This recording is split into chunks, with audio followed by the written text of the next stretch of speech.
Welcome to this explainer. Today, we are taking a journey into one of the most incredible, completely hidden subterranean mysteries on the planet. We're looking at a site that absolutely rewrote the history books, only to face a really devastating modern tragedy. Okay, let's dive into this. Picture the Nullarbor Plain down in southern Australia.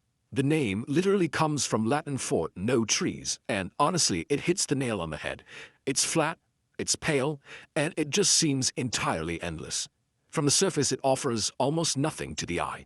But that leaves us with a pretty massive question. What exactly lies beneath the flattest, emptiest landscape on Earth?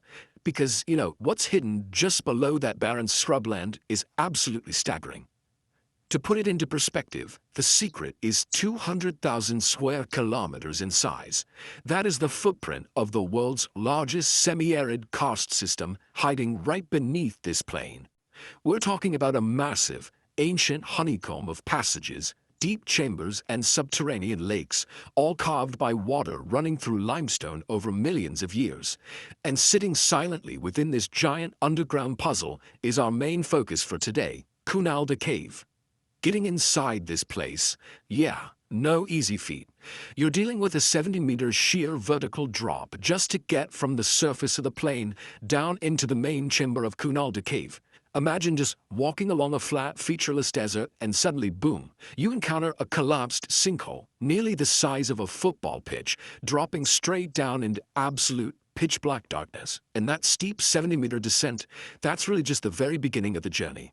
So what did it actually take to navigate this space thousands of years ago? Well, first off, you have to survive that 70-meter descent. Second, you have to traverse more than 300 meters of really treacherous, rocky underground passages. And third, and I think this is the most mind-bending part, you are doing all of this while carrying fire into absolute, total darkness. There is a specific section of this cave that never ever sees natural light, and yet this is exactly where ancient people decided to leave their mark.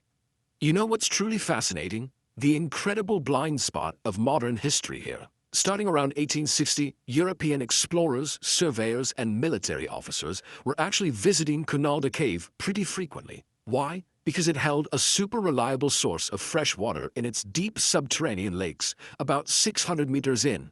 One guy in the early 20th century, Captain Maitland Thompson, even lowered a whole boat into the cave to sail on the underground lake. No way, right? But because they were so laser-focused on finding water in an arid land, generations of these explorers literally walked right past one of the greatest archaeological treasures on the continent. They completely missed the ancient art hidden in those dark passages. And this historical blindness was heavily fueled by colonial myth, one that was pushed hard by ethnographer Daisy Bates back in the 1920s and 30s. She claimed indigenous people totally avoided the Nullarbor Plain because they were terrified of Ganaba, this giant underground serpent that supposedly caused dust storms. But the physical reality, entirely different. Aboriginal people weren't avoiding this plain at all. They were actively descending into Kunalda Cave to mine high-quality flint, shaping it into tool blanks, and trading it. We know this for sure because back in 1937, a kangaroo skin package packed full of these exact flint blanks was found with an Aboriginal man 100 kilometers away. And nature practically handed them these tools, thanks to this fascinating geological process called crystal wedging. Basically, natural pressure within the cave's limestone periodically fractures high-quality flint nodules that are embedded in the walls, dropping these perfectly workable fragments right onto the cave floor. It was like a massive, ready-to-use supply of hard, fine-grained material. And get this Nullarbor flint was so highly prized that archaeological evidence from the 1970s later confirmed it was traded through networks extending up to 3,000 kilometers away. So Kunalda wasn't some isolated anomaly, it was a major hub in a massive continental trade network. Now, what's really interesting about this next part of the story is that it took a total underdog to finally put the pieces together.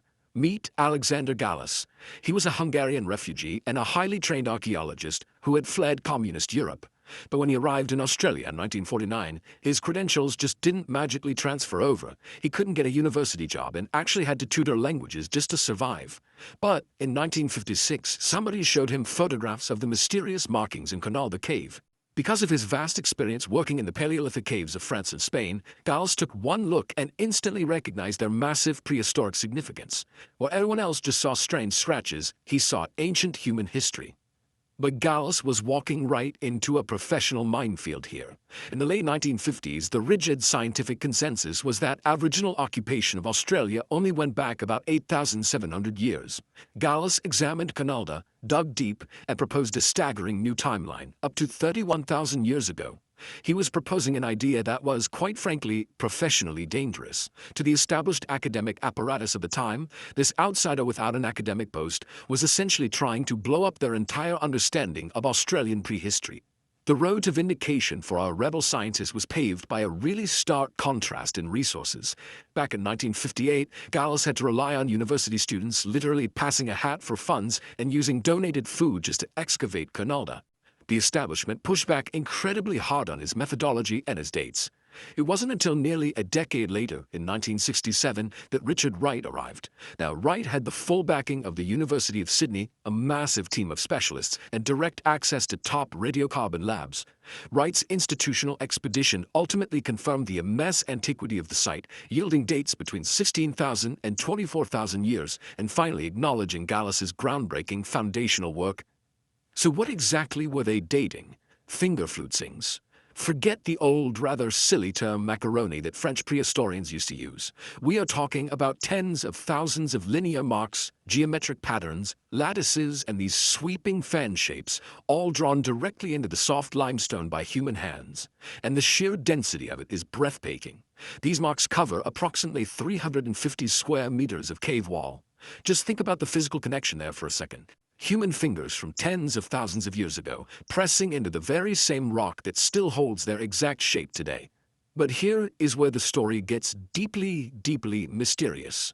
Around 23,000 years ago, during the last glacial maximum, the climate became incredibly arid.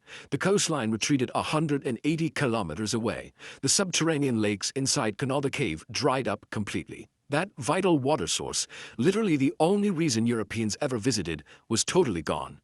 Yet the archaeological record shows that ancient people still continue to descend 70 meters below ground, walk 300 meters into pitch-black darkness with fire, just to run their fingers through this soft stone. Why in the world would they expend such massive effort when there was no practical resource left? Well, science can tell us the when and the how, but to really understand the why, we have to look beyond archaeology. This brings us to a beautifully profound perspective from Mirning Elder Banalari, who explains, Kunalda is like an ancestor. The ancestor left a spirit in the wall, in the story, in the songline. For the Mirning people, the traditional custodians of the land, this isn't just an archaeological site, it is a sacred, living record. It's a continuous spiritual connection to their ancestors that predates any scientific investigation by tens of thousands of years. Which makes the events of December 2022 absolutely devastating. Vandals actually dug under a steel security gate, navigated deep into the completely dark art passage, and scratched graffiti directly over these ancient sacred finger flutings. And there is a real sickening irony to this.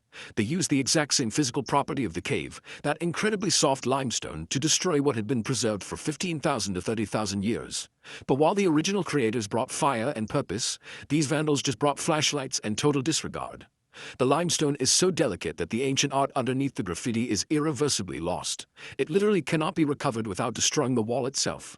And honestly, the most frustrating part is that this wasn't some unpredictable accident. There was a very clear trail of ignored warnings. The Mirning community had been requesting improved security since 2018, and just 5 months before the vandalism in July 2022, Claire Buswell of the Australian Speleological Federation submitted written parliamentary testimony explicitly warning that without adequate security, damage to the site was completely foreseeable. Despite these pleas and despite existing laws with severe penalties, there was a critical lack of effective fencing or cameras when it mattered most. It was only after the destruction occurred that the government committed funds for properly monitored security.